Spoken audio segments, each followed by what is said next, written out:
University apply करना है वो आपको ऑफ़र लेटर देगी।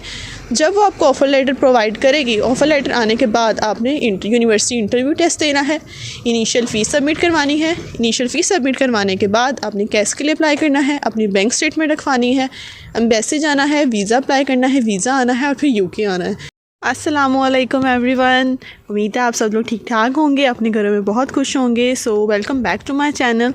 आज की वीडियो आप सबके लिए बहुत ही इन्फॉर्मेटिव होने वाली है। सो वीडियो को एंड तक देखिएगा और चैनल को अगर आपने सब्सक्राइब नहीं किया तो please subscribe my channel and press the bell icon.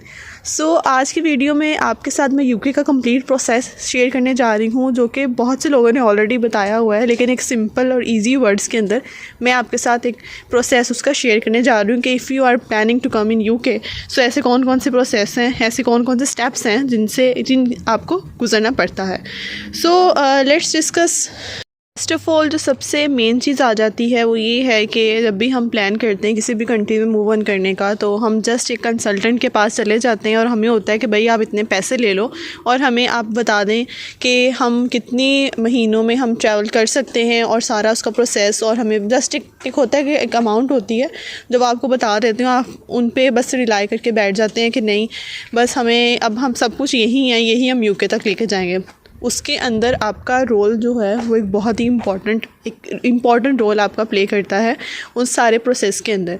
वो सारी चीज़ें क्या आ जाती हैं, सबसे पहले तो आपने कोई सा भी एजेंट सिलेक्ट करना है जिस पे आपको ट्रस्ट हो। सबसे पहले रिव्यूज़ लें उस एजेंट के बारे में कि वो एजेंट आपको पता हो कि वो अच्छा है, काम वाकई में कर देगा। कुछ एजेंट्स जस्ट अपनी फ़ीस ले लेते हैं, आपको लटकाते रहते हैं, एंड पे कह देते हैं कि नहीं भाई अब आपका काम नहीं हो सकता।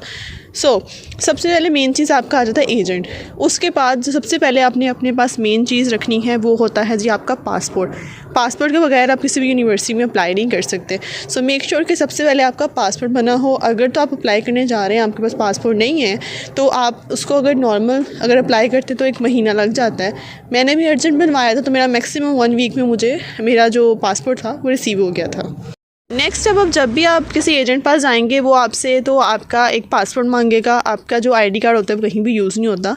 सो आपके पास जो मेन चीज़ होनी चाहिए वो आपकी डिग्रीज़ होनी चाहिए, आपके ओरिजिनल डिग्रीज सर्टिफिकेट होने चाहिए, not result card. I am talking about degrees जो आपको इंटरमीडिएट और मैट्रिक की आपने जो डिग्री की होती है वो आपको बोर्ड की तरफ से इशू होती है, ठीक है। अगर तो आप बैचलर की बेसिस पे आ रहे हैं तो transcript is very important. So transcript आपके पास होनी चाहिए। और अगर ये एक प्लस पॉइंट है कि अगर आपके पास आपकी ओरिजिनल आपके पास आपकी डिग्री भी है बैचलर्स की। सो ट्रांसक्रिप्ट, और मैं कहती हूँ आपको कि ट्रांसक्रिप्ट और जो आपकी मेन जो डिग्री होती है जो यूनिवर्सिटी की तरफ से आपको मिलती है वो भी आपके पास होनी चाहिए। जब भी आप अपने रिज़ल्ट कार्ड्स अपने एजेंट को वो जस्ट आपको स्कैन करके उनको सेंड करने होते हैं। लाइक जब मैंने लाहौर से अप्लाई किया था, सो मैंने उनको अपने सारे जो डॉक्यूमेंट्स थे मैंने उनको स्कैन करके भिजवा दिए थे। अब मैंने बैचलर्स के बाद मास्टर्स की बेस से मैंने अप्लाई किया था, तो मैंने अपनी यूनिवर्सिटी से आपको 2 रेफरेंस लेटर चाहिए होते हैं, ठीक है। अगर तो आपने एफएससी बेस पे एफएससी आपने कर ली है, आपने बैचलर्स की बेस पे आना है, तो आपको अपने कॉलेज से 2 रेफरेंस लेटर्स चाहिए होते हैं।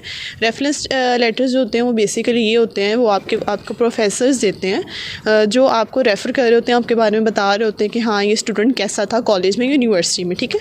वो आपने 2 अपने रेफरेंस लेटर ले लेने हैं। इसके साथ आपको इंग्लिश प्रोफिशिएंसी टेस्ट एक होता है आपका, बेसिकली लेटर होता है जो आपको यूनिवर्सिटी इशू करती है।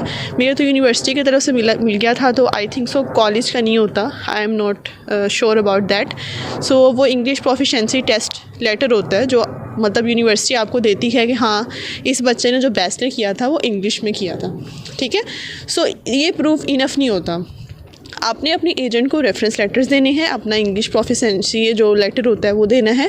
इसके साथ साथ अपनी सारी डिग्रीज़ देनी है, अपने पासपोर्ट की कॉपी देनी है, दैट्स इट। ये सारे वो डॉक्यूमेंट्स होते हैं जो यूनिवर्सिटी में आपने जब अप्लाई करना होता है उनको आपने ये देने होते हैं।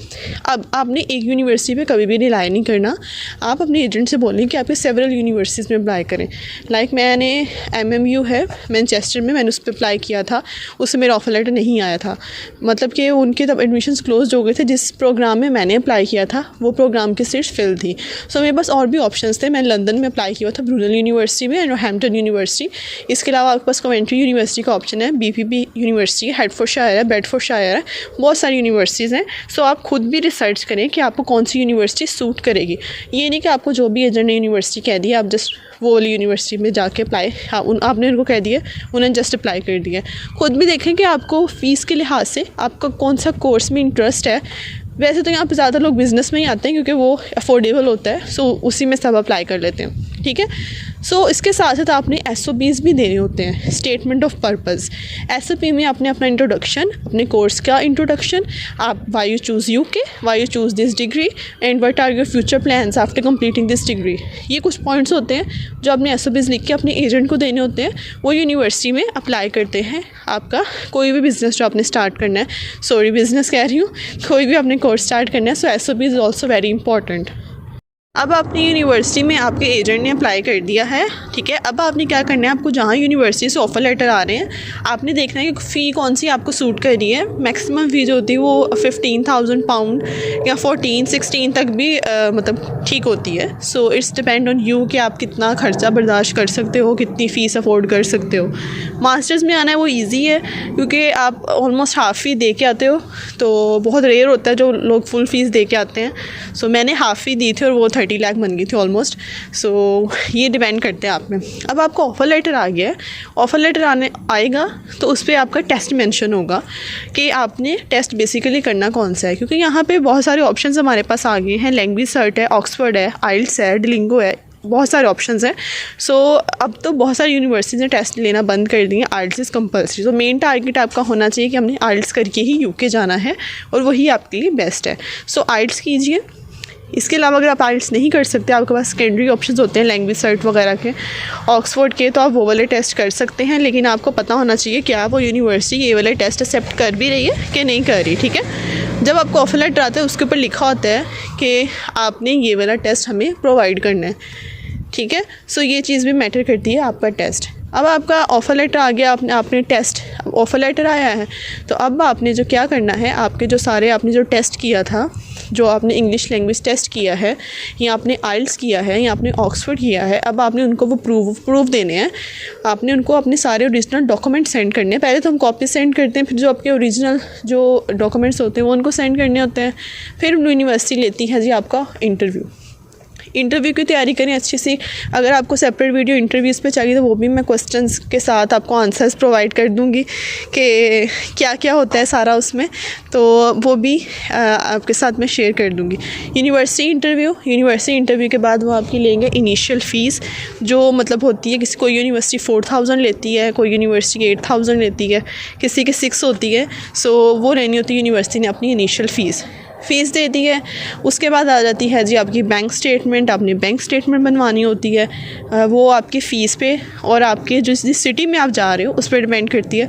अगर आप लंदन में आ रहे हो तो आपकी लिविंग कॉस्ट डिपेंड करती है, क्योंकि लंदन में लिविंग कॉस्ट हाई है as compare to Manchester and Birmingham. So ये चीज़ें बहुत डिपेंड करती है कि आप कौन सी सिटी चूज़ कर रहे हो।